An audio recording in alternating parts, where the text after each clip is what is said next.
Baik, Assalamualaikum warahmatullahi wabarakatuh.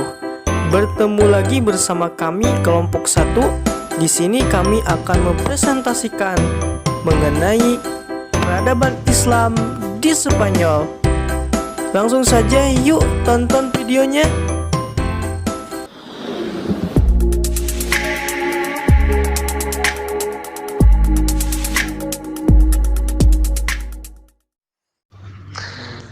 Masuknya Islam di Spanyol atau Andalusia sekitar 7,5 abad yang lalu di bawah kekhilafan Umayyah yang dipimpin oleh Khalifah Al-Walid I, yang mana Khalifah Al-Walid I mengirimkan pasukannya untuk menyebarkan dakwah Islam di Semenanjung Tiberias.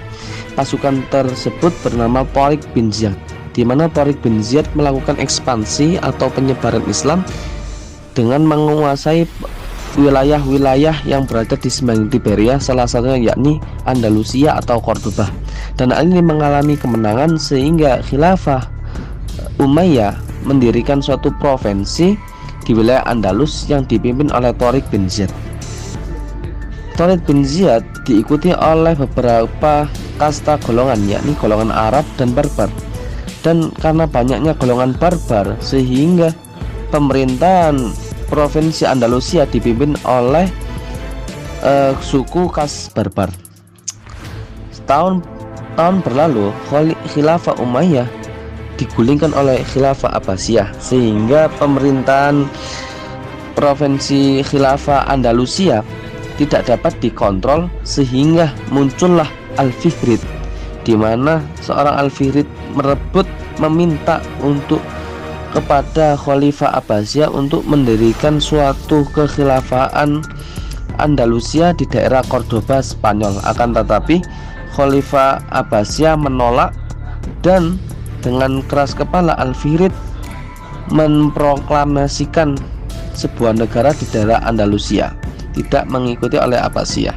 Kemudian pangeran dari keturunan Bani Umayyah, yaitu Abdul Rahman I, merebut Al-Fihri dan mengalahkan, sehingga mengalami kemenangan oleh Khalifah Abdurrahman I, yang mana kelak akan menjadi pusat peradaban Islam di Andalusia yang dipegang oleh atau diteruskan oleh Khalifah Umayyah di Andalus, Cordoba. Sehingga pada zaman Khalifah Abdurrahman III, anak keturunan Abdurrahman I, mengalami zaman keemasan, yakni dalam segi tani dan ekonomi, di mana sejarah mencatat bahwa pusat peradaban Eropa yang paling maju yakni di pemerintahan atau khilafah Cordoba atau Umayyah yang dipimpin oleh Abdurrahman III, penerus dari kekhalifahan Umayyah.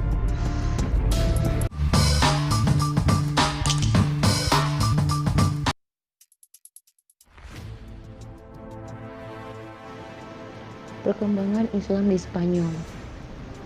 Ketika Islam masuk di Spanyol hingga sebelum jatuhnya kerajaan Islam terakhir di sana, Islam memainkan peranan yang sangat besar saat itu hingga berlangsung lebih dari 7,5 abad. Sejarah umat Islam Spanyol itu dapat dibagi menjadi 6 periode. Periode pertama dari 711 sampai dengan 755 Masehi.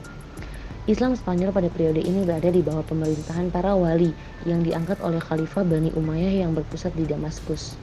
Pada periode ini, stabilitas politik negeri Spanyol belum tercapai secara sempurna karena masih ada gangguan-gangguan yang datang dari luar maupun dalam.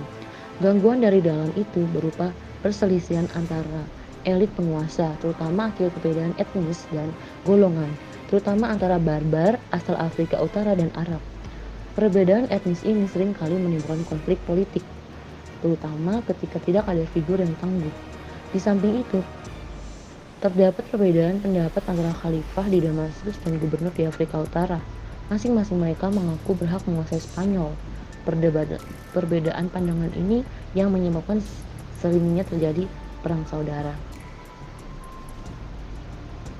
Selanjutnya, periode kedua dari 755 sampai 912 Masehi. Spanyol pada periode ini berada di bawah pemerintahan seorang amir, tapi tidak tunduk kepada pusat pemerintahan Islam yang saat itu dipegang oleh Khalifah Abbasiyah di Baghdad.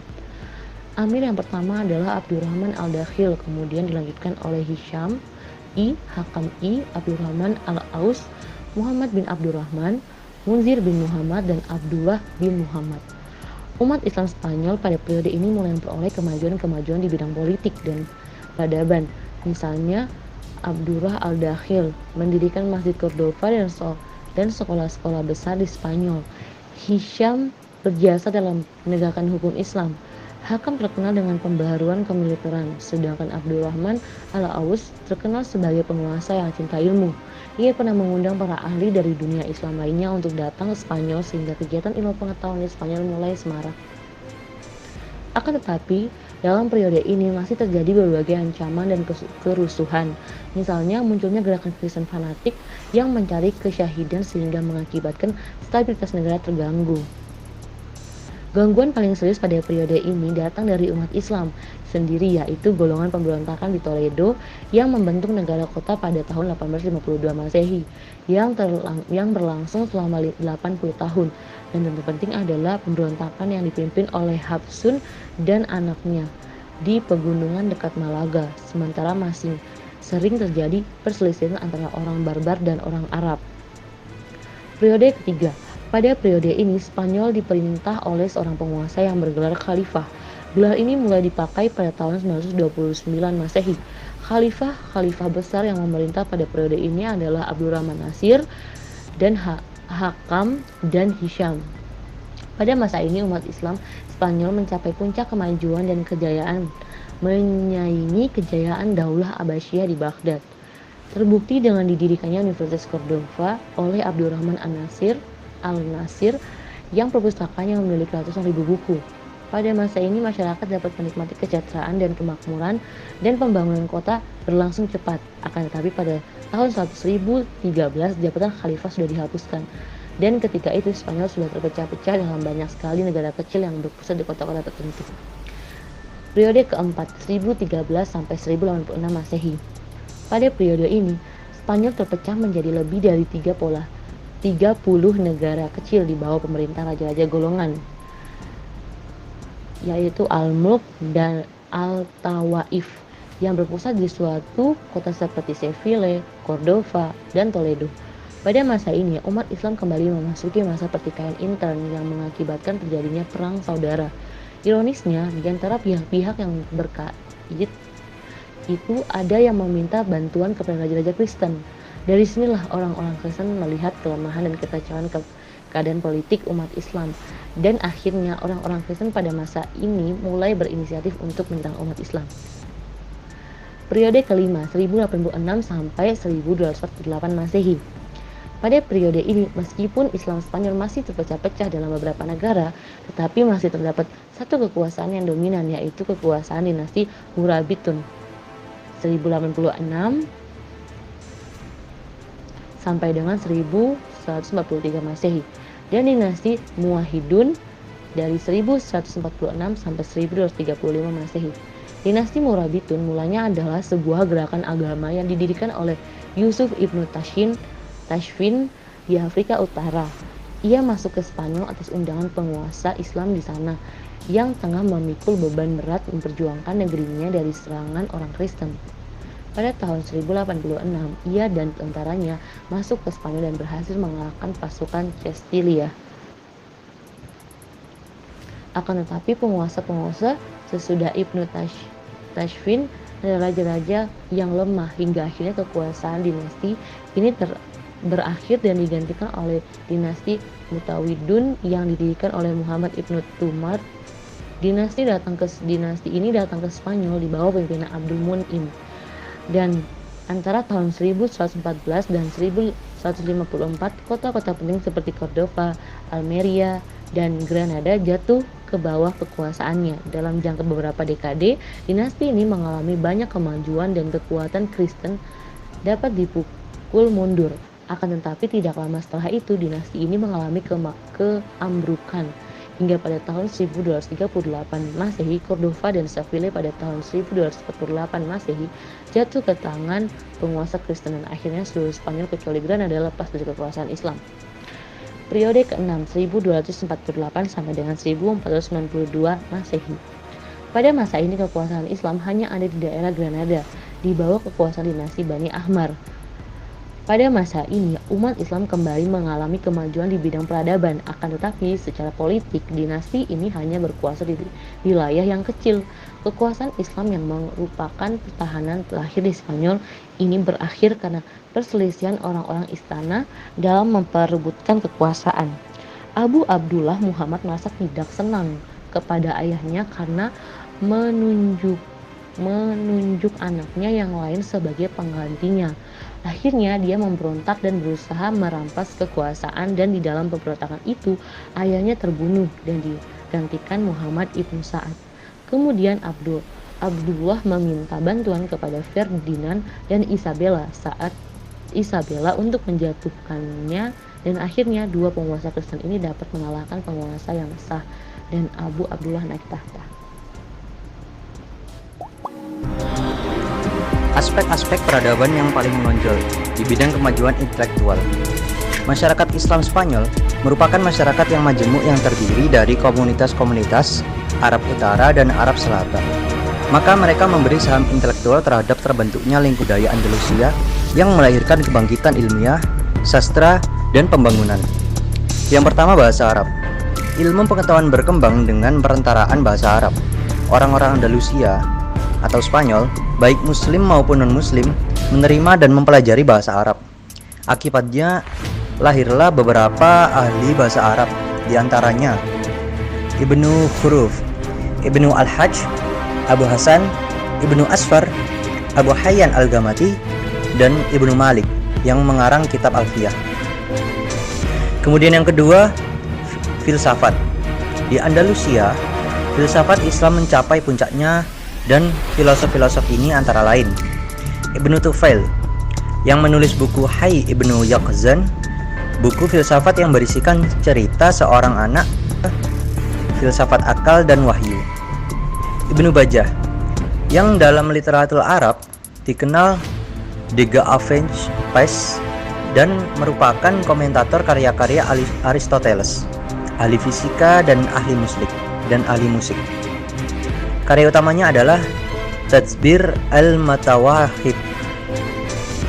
Ibnu Rushd yang memberikan jawaban atas serangan Al-Ghazali dalam bukunya Tahfahut at-Tahafut,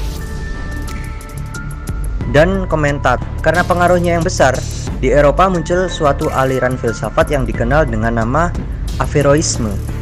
Dia juga ahli fikih dengan karyanya Bidayah al-Mujtahid.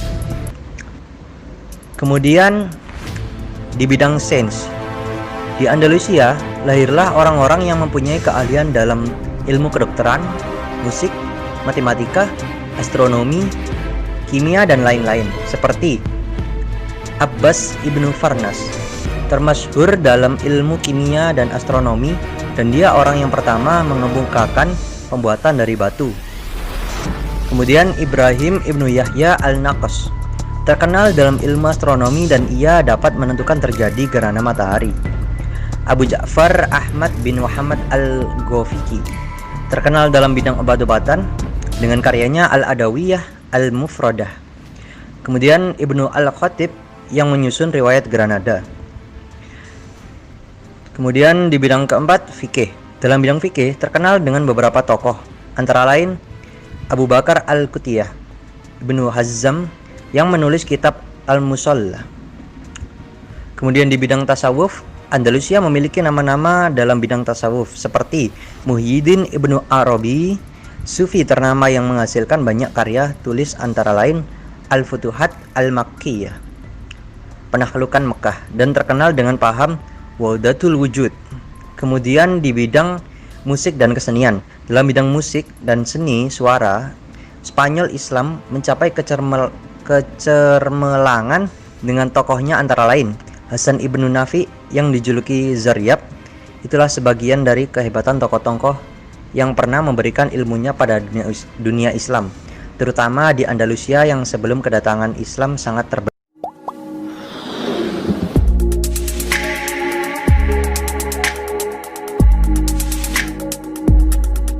Pengaruh peradaban Spanyol Islam di Eropa. Spanyol merupakan tempat paling utama bagi Eropa untuk menyerap peradaban Islam, baik dalam bentuk hubungan politik, sosial, maupun perekonomian dan peradaban antar negara. Tokoh Spanyol Islam yang sangat berpengaruh terhadap pemikiran di Eropa adalah Ibnu Rushd, atau yang dikenal dengan Averroes, yaitu sebagai orang yang melepaskan belenggu taklid dan menganjurkan kebebasan berpikir. Dan ia mengedepankan sunatullah terhadap ajaran panteisme dan antropomorfisme Kristen. Dan pengaruh Averroes demikian besar di Eropa sehingga muncul gerakan Averroisme atau Ibnu Rushdisme yang menuntut kebebasan berpikir. Dari gerakan tersebut, di Eropa kemudian lahir reformasi pada abad ke-16 Masehi dan rasionalisme pada abad ke-17 Masehi. Pengaruh-pengaruh peradaban Islam termasuk pemikiran Ibnu Rushd di Eropa berawal dari banyaknya pemuda-pemuda Kristen Eropa yang belajar di berbagai universitas Islam di Spanyol. Mereka aktif menerjemahkan buku-buku karya ilmuwan muslim. Dan di akhir zaman pertengahan Eropa baru berdiri 18 buah universitas. Ilmu yang mereka peroleh dari universitas Islam diajarkan seperti ilmu kedokteran, ilmu pasti, dan filsafat. Pemikiran filsafat yang paling banyak dipelajari adalah pemikiran Al-Farabi, Ibnu Sina, dan Ibnu Rushd.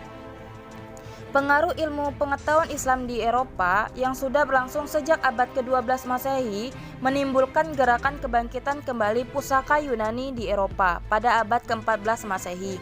Berkembangnya pemikiran Yunani di Eropa kali ini adalah melalui terjemahan-terjemahan Arab yang dipelajari dan kemudian diterjemahkan ke dalam bahasa Latin.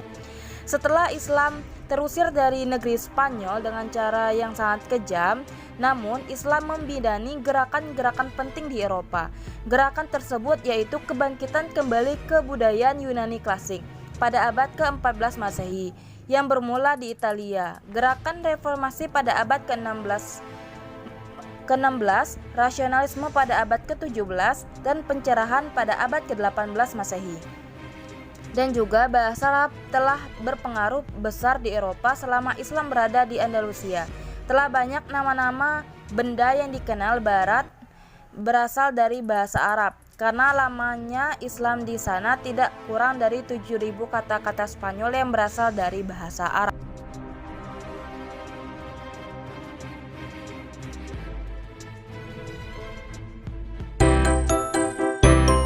Baik, itulah presentasi dari kelompok 1.